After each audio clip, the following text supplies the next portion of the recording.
Hello everyone, this is from IIT Radio. It's me RJ Adulya with RJ Shiva.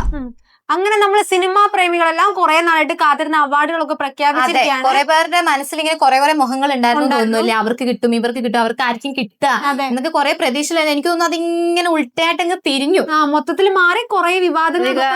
ഇപ്പൊ YouTube തുറക്കണ്ടല്ലോ, YouTube തുറന്നാൽ കാണാൻ പറ്റുന്നത് എന്താ, national award ആദായം 5 രൂപ കൊടുത്താൽ കിട്ടും, 10 രൂപ കൊടുത്താൽ കിട്ടും. കാരണം ഈ വർഷത്തെ ഒരു നാഷണൽ അവാർഡ് ആ ഒരു രീതിയിലേക്ക് അങ്ങ് പോയത് വേണം പറയാൻ. എന്തായാലും നമുക്ക് സ്റ്റെപ്പ് ബൈ സ്റ്റെപ്പ് ആയിട്ട് പറയാം. എന്തായാലും നമുക്ക് നമ്മുടെ കാര്യത്തിലേക്ക് കടക്കാം.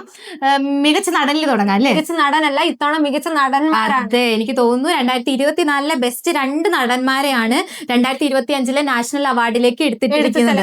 ഒന്ന് നമ്മുടെ SRK, രണ്ടാമത് കിട്ടിയിരിക്കുന്നത് വിക്രാന്ത് മാസ്റ്റർ. അതെ, എനിക്ക് തോന്നുന്നു SRKക്ക് SRK കോംബോ ആയിട്ട് വന്ന ജവാൻ മൂവിക്കാണ് കിട്ടിയിരിക്കുന്നത്. എനിക്കൊന്ന് ഡബിൾ റോൾ ഉണ്ടായിരുന്നു അതിനകത്ത് SRK. എനിക്ക് തോന്നുന്നു ഈ SRKക്ക് ഇതുവരെ കിട്ടാത്ത ഒരു മാസ് എൻട്രി ഈ മൂവിക്ക് കിട്ടിയിട്ടുണ്ട്. സോഷ്യലായിട്ട് വരുന്ന ഒരുപാട് പ്രശ്നങ്ങൾ ഈ മൂവിയിലൂടെ പുള്ളി ഇങ്ങനെ കാണിക്കുന്നുണ്ട് അതിനകത്ത്.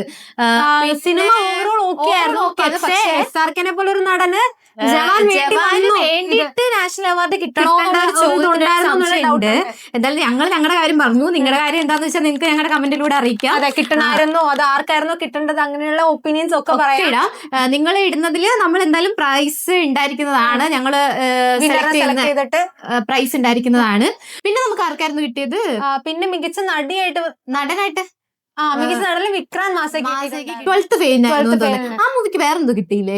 ബെസ്റ്റ് മൂവി ആയിട്ട് നമ്മൾ സെലക്ട് ചെയ്തിരിക്കുന്നത് 12th ഫെയിൽ തന്നെയാണ്. എനിക്ക് തോന്നുന്നു 12th ഫെയിൽ നമ്മുടെ ഈ ജനറേഷന് കൊടുക്കാൻ പറ്റിയ ഏറ്റവും ബെസ്റ്റ് മൂവി ആയിരുന്നു. കാരണം ഇപ്പൊ 12th റിസൾട്ട് വരിക, 10th റിസൾട്ട് വരിക എന്ന് പറയുമ്പോഴത്തേക്കും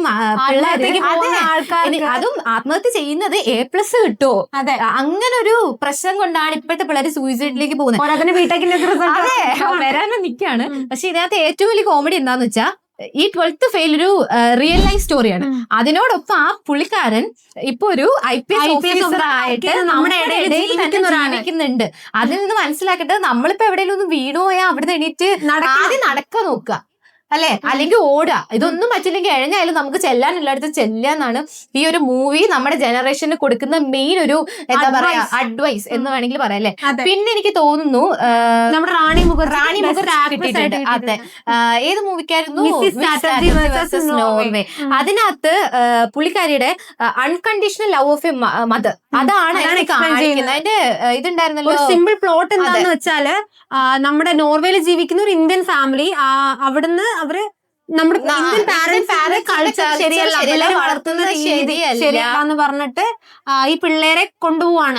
ഗവൺമെന്റ് അവരെ ഏറ്റെടുക്കാണ്ട് പോവാ. അപ്പൊ പിള്ളേരെ തിരിച്ചു കിട്ടാനായിട്ട് അമ്മ നടത്തുന്ന ഫൈറ്റിംഗ്, ഒരു സ്ട്രഗിള്. അതായത് കുട്ടികളെ കൊണ്ടുപോകുമ്പോ ഇതാക്കാൻ പോകുന്നത്, അതായത് ആ മൂവിയുടെ ഓപ്പണിംഗ് സീനിൽ നമുക്ക് കാണാൻ പറ്റുന്നുണ്ട്. ഈ പുള്ളിക്കാരി മക്കളെ തിരിച്ചു മേടിക്കാൻ വേണ്ടി പോകുമ്പോഴത്തേക്ക് ഇങ്ങനെ തെന്നിയല്ല അതിൽ ഏറ്റവും വലിയ കാര്യം എന്താന്ന് വെച്ചാൽ, നമ്മൾ ഈ മൂവി കാണാൻ പോകുന്നുണ്ടെങ്കിൽ നമ്മുടെ പേരൻസ് ആയിട്ട് പോകണം. അതായത് നമ്മൾ കുഞ്ഞു കുഞ്ഞു കാര്യങ്ങൾക്ക് നമ്മുടെ പേരൻസിനോട് ഇങ്ങനെ അടി ഉണ്ടാക്കുമ്പോ ഇങ്ങനെ നമ്മൾ വിചാരിക്കണം ആ മൂവിയുടെ അതെ നമ്മളായിരുന്നു ആ സ്ഥാനത്തേക്ക് നമ്മുടെ പേരൻസ്. എനിക്കൊന്ന് ഇതൊരു റിയൽ ലൈഫ് സ്റ്റോറി തന്നെയാണ്. ഇതൊരു റിയൽ ലൈഫ് സ്റ്റോറി തന്നെയാണ്. എന്തുകൊണ്ടും റാണി മുഖർജിക്ക് അവാർഡ് തന്നെയായിരുന്നു ഈ മൂവിക്ക്. പിന്നെ നമ്മുടെ മലയാളത്തിൽ ഉണ്ടായിരുന്നല്ലോ നമ്മുടെ പൊതുവെ മലയാളികൾക്ക് ദഹിക്കാത്തൊരു മൂവിയാണ്. അതിന് ഈ ഉള്ളൊഴുക്കിനാണ് നമുക്ക് ബെസ്റ്റ് സപ്പോർട്ടിംഗ് ആയിട്ട് ഉർവശിനെ. പിന്നെ നമുക്കിങ്ങനെ പ്രത്യേകിച്ച് എടുത്തു പറയണ്ട, അങ്ങ് 19s തുടങ്ങിയ അഭിനയമാണ് പുള്ളിക്കാരി. മലയാള സിനിമയുടെ ഒരു ജന്മം. അതെ, എനിക്ക് തോന്നുന്നു ഇത് 6ാമത്തെ എങ്ങാണ്ട് അവാർഡാണ് പുള്ളിക്കാരിക്ക് കിട്ടുന്നത്. ഇപ്പൊ പുള്ളിക്കാരിക്ക് ഒരു അമ്മ ക്യാരക്ടർ ആയാലും ആക്ടാണ്. ഇപ്പൊ ഡയറക്ടറിന് 2ാമത് ഇപ്പൊ പുള്ളിക്കാരിക്ക് തന്നെ കൊടുക്കണോ എന്നൊരു ഇതവിടെ വേറൊരു ടേക്ക് പുള്ളിക്കാരി ഡയറക്റ്റ് കയറുക, സെറ്റ് ആക്കുക, ഇറങ്ങുക. അതാണ് പുള്ളിക്കാരിക്ക് എന്തുകൊണ്ടും കിട്ടേണ്ട ഒരു തന്നെയായിരുന്നു ഉള്ളൊഴുക്ക്. അതുപോലെ തന്നെ പാർവതി അതിനകത്ത് സൂപ്പർ തന്നെയായിരുന്നു. നമുക്ക് അവരുടെ സിറ്റുവേഷൻ മനസ്സിലാക്കാൻ പറ്റും. അവരുടെ ആക്ടിങ് അത് പെർഫെക്റ്റ് ആയിട്ട് കാണിച്ചു തരുന്നുണ്ടെന്ന് വേണം പറയാൻ. പിന്നെ എനിക്ക് തോന്നുന്നു കിട്ടിയത് പൂക്കാലം മൂവിക്ക്. പൂക്കാലത്തിന് എഡിറ്റിംഗും പിന്നെ സപ്പോർട്ടിംഗ് ആക്ടർ എന്ന രീതിക്കും 2 അവാർഡാണ് പൂക്കാലത്തിന്. പൂക്കാലം എന്ന് പറയുമ്പോൾ തന്നെ ഒരു റൊമാൻസ് പേര് പോലെ തന്നെ കഥയും അതുപോലെയാണ്. പക്ഷെ പ്രായത്തിന്റെ പ്രണയത്തിന് ഒരു കാര്യമല്ല എന്ന് ആ മൂവി എടുത്തു പറയും. കാരണം ഈ കാലഘട്ടത്തിൽ എനിക്ക് അവൻ അത് മേടിച്ചു തന്നില്ല, അല്ലെങ്കിൽ ഇട്ടിട്ട് അല്ലെങ്കിൽ നമ്മുടെ ജീവിതത്തിൽ നിന്ന് ഒഴിവാക്കി വിടുന്നതിന് പകരം ആ ഒരു പ്രായത്തിലും അവളില്ലാതെ എനിക്കോ ഞാനില്ലാതെ പറ്റില്ല എന്നൊരു സ്റ്റോറിയാണ് പൂക്കാലത്തിലൂടെ നമുക്ക് അത് ഓക്കെ മൂവി ആയിരുന്നു. പിന്നെ എനിക്ക് തോന്നുന്നു കേരള സ്റ്റോറി അല്ലേ, കേരള സ്റ്റോറിക്കാണ് മികച്ച സംവിധായകനുള്ള ഏറ്റവും കൂടുതൽ വിവാദം ഉണ്ടായത് ആ ഒരു അവാർഡിനാണ്. ഇന്ത്യയിൽ എനിക്ക് എനിക്ക് തോന്നുന്നത് ബാൻഡാണ്.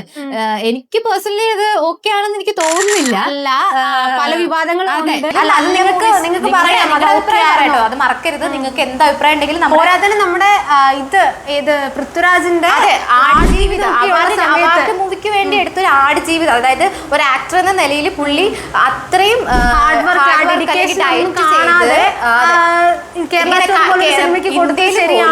അതെ ഇന്ത്യയിൽ പോലും പലയിടത്തും ബാൻ ചെയ്തൊരു മൂവിക്ക് നാഷണൽ അവാർഡ് കൊടുക്കുന്നതിലും നല്ലത് എന്തുകൊണ്ടും പൃഥ്വിരാജിന്റെ ആടുജീവിതം പോലുള്ള മൂവീസിനൊക്കെ കൊടുക്കാമായിരുന്നു. ഞങ്ങൾ ഒരുപാട് എക്സ്പെക്ട് ചെയ്ത മൂവിയായിരുന്നു, അങ്ങനെ കിട്ടും എന്നൊരു എക്സ്പെക്ടേഷൻ ഉണ്ടായിരുന്നു. പക്ഷെ അതിൽ നിന്നൊക്കെ തട്ടിത്തെറിപ്പിച്ചാണ് ഇപ്പൊ നാഷണൽ അവാർഡ് പ്രഖ്യാപിച്ചത്.